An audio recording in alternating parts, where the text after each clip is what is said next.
Hey, this is Mountain Ghost 556. Okay, check it out. I did a video on the Rush 511 24-hour pack and why I think that it's not the more superior choice for bug out or get home bag. The fact is that it is a tactical backpack. There's that word again, tactical.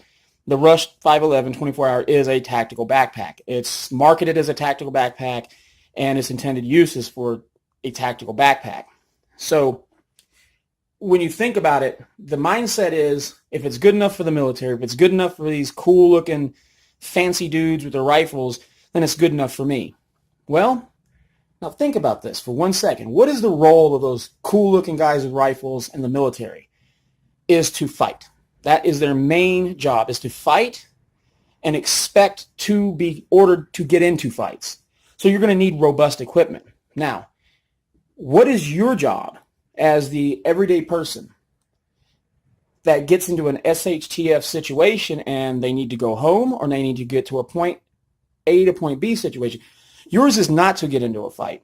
Yours is to avoid getting into fights. That's the last thing you want to do, is get into a fight, because you might have your loved ones with you, small children. A gun battle with a 5-year-old kid is not the most ideal situation you want. Is it unavoidable? Yes. Will it happen? Most likely. And you need to be prepared for that situation, but that is the one thing you need to focus on, is avoiding. Okay? That's my opinion. Other people will say, I'm going headlong into the first shitstorm that I find, and I'm going to conquer all. More power to you. I hope you have plenty of mags, really good body armor, and great cardio. Now, what I'm going to talk about is not necessarily, this is not a product review. This is a video on an option.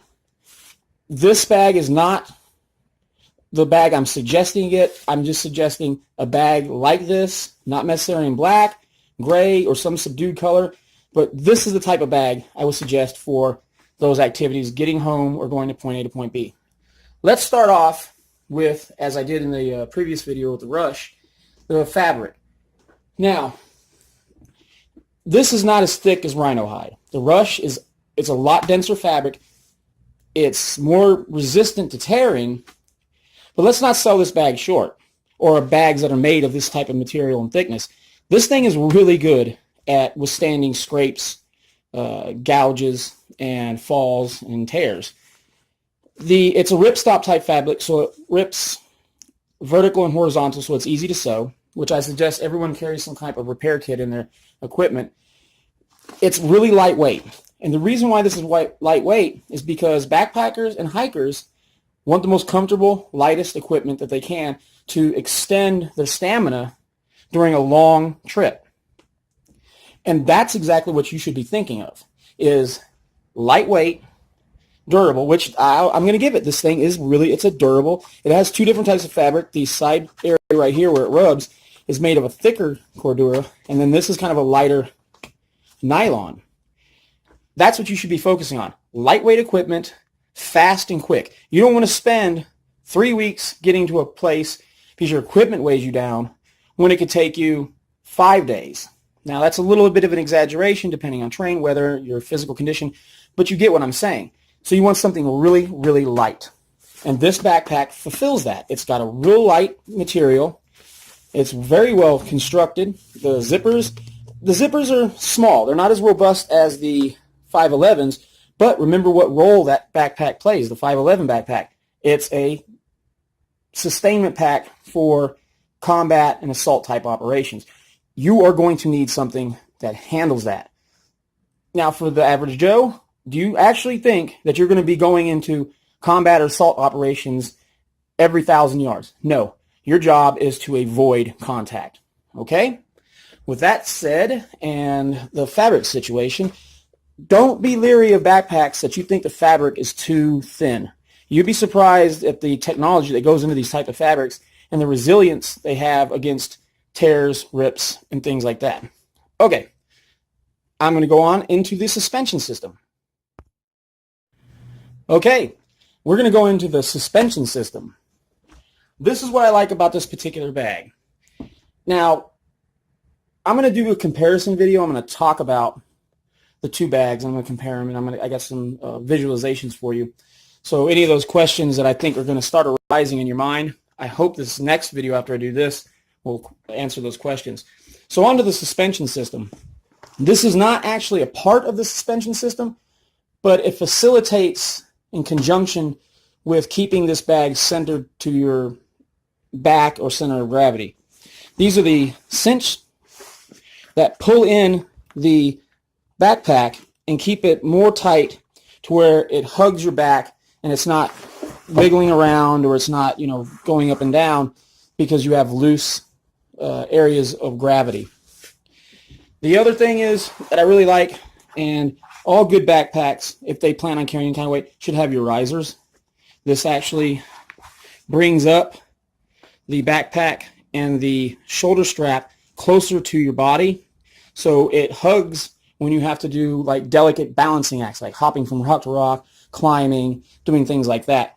It centers it, pulls it in, and you don't have that sway like some of your bigger backpacks do when they're sticking out like that. And the 511, not ragging on it, I like the backpack, but the 511 itself does have a lot of sway.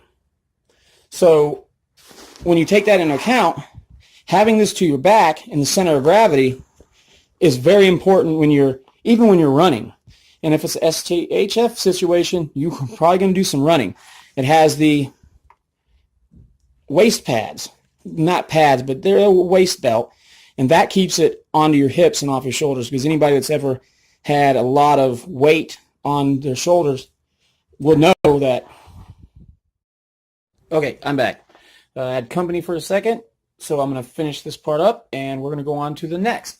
So as I was saying, these are more of a waist belt, not more than pad. So as I previously said, if you've done any kind of hiking, backpacking, or anything like that, having your weight fall solely on your shoulders, it hurts. And you don't last long. It's very uncomfortable.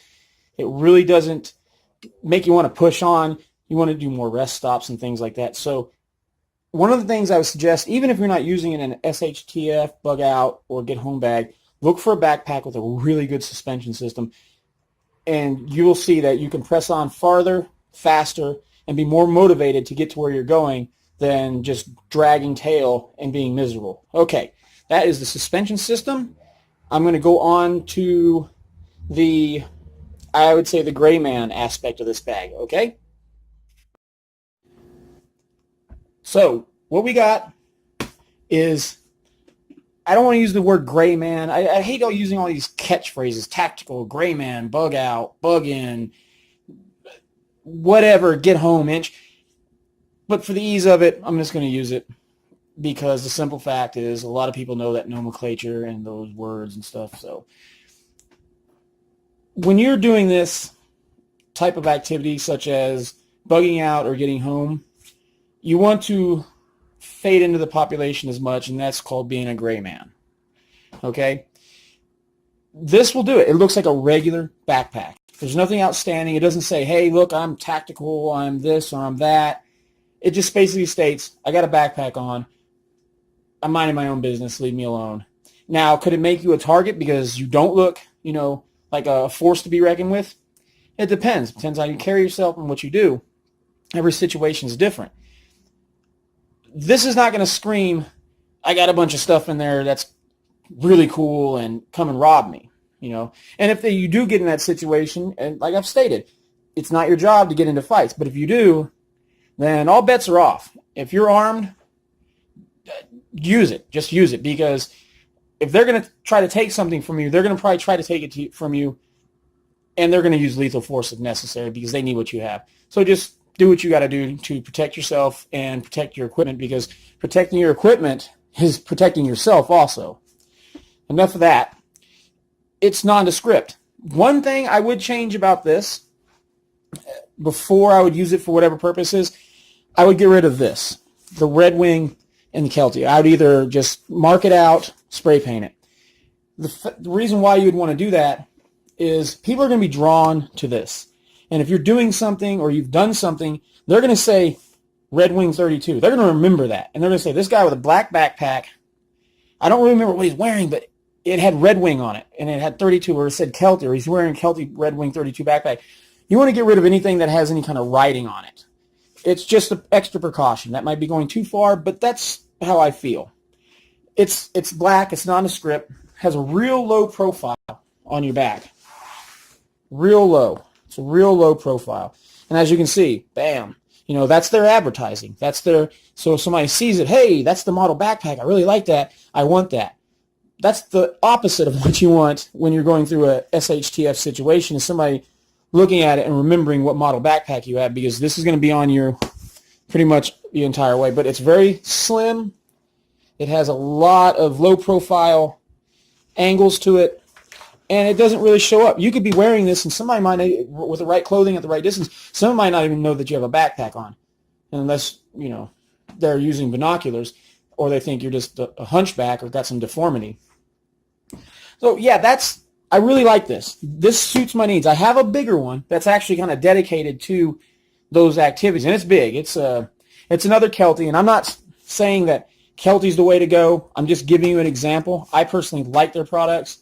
I've used them a lot, but I have other backpacks also. So that's not the issue. What I'm trying to get across is the banality of this pack and how it just really doesn't show off too much. And I think if you watch the other video in contrast to this, which we're going to get into in this next video series that I'm going to make, and you're going to really see what my thinking is, and I think it might click into you a little bit more. With the everyday carry, I actually use this sometimes as my everyday carry. Right now I have this packed for an excursion that I'm thinking about going on. It has everything in here: food, shelter, water, fire, everything I need to go out, even in the winter, to go out and stay the night. It might not be comfortable. That's not my point of doing this little excursion I'm going on to. Doesn't mean it's going to be comfortable. It just means I need to see if this gear is going to work to get me through the nights consecutively, which is only going to be one night. But if I can do it for one night, I can do it for multiple nights. That is one of the most important things when you're doing any of this, is making sure that you don't stand out, that you don't draw attention to yourself. It's just not indicative to your overall mission statement, which is getting to where you need to go. So that is something I want people to think. A benign backpack with a good suspension system and nice features. Just like the Rush 511, this has a clamshell feature. For lack of a better words, I'm kind of making it, this is a partial clamshell. This is not a full clamshell, but it's still considered a clamshell. The 511 goes all the way down basically to its base. This one stops about 3/4 from the base of it. Same principle, same outcome. It opens up, and I'm going to display this. Unlike with the Rush 511, if you're getting into this backpack, you could probably go from the top and dig around and pull out everything. You have what I call gear snot everywhere. But why do that when you can just open it up and pull it out? So I'm going to show you. You don't have to rush with this particular pack, because unlike the 511, that's going to be used in like direct action missions where you're going to probably be, your adrenaline's hopped up to level 9, 10. You're hungry, you're tired, it's probably dark, it's probably cold, it's probably too hot. This one, you can open it up at your leisure and take your time, but it still has that convenient feature of a clamshell. So I'm going to show it to you right here. I'm going to do these just like the 511.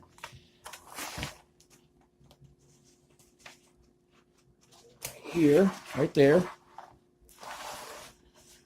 I like to kind of start my zippers right here, kind of start it down.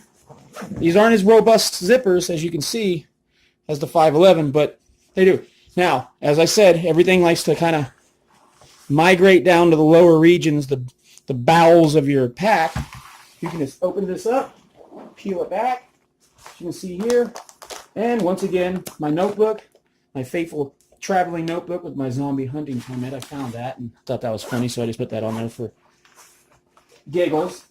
And it zips back up the same principal way as the 511. And you just buckle in your cinch straps.